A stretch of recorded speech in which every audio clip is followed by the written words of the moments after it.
سلام. سمودي بالبنان والقهوة كيجي بزاف بنين، بزاف هائل. كيعطي طاقة للجسم، كيعطي حيوية.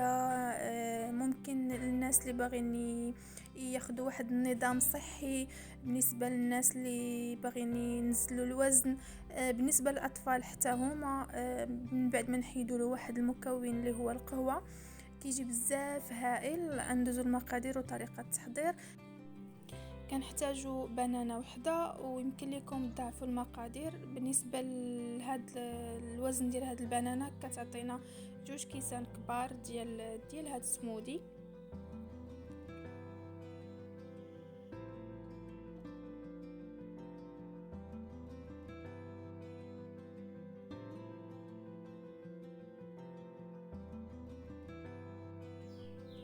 كناخدو الهاند بلاندر ولا فين غادي نطحنو، ولا المونينكس فين غادي نطحنو العصير.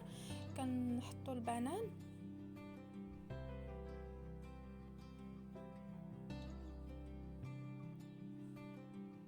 كنزيدو عليه 3 ديال المعالق ديال الشوفان. اي نوع شوفان، ممكن شوفان العادي اللي كتكون حبة كاملة، ولا هذا اللي كيكون مهرس، لحقاش كلشي غادي تطحن. كنحتاجو 3 ديال المعالق كبار ديال الشوفان. كنحتاجو معلقة كبيرة ديال نيسكافي، ولا كنتو غتعطيو للدراري الصغار فبامكانكم تحيدوا النيسكافي.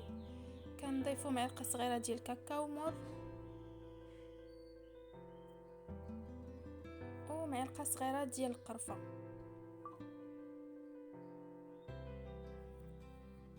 معلقة كبيرة ديال السكر بني، ويمكن تعوضوه بالعسل.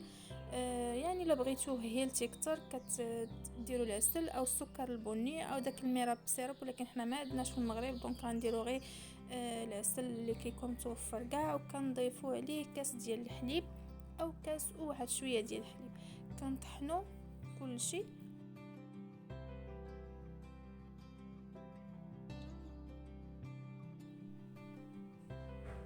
وكنقدموه في الكيسان. هذا هو العبار اللي عطاني، راه كاس كبير بالنسبه للبنانه وكاس ديال الحليب.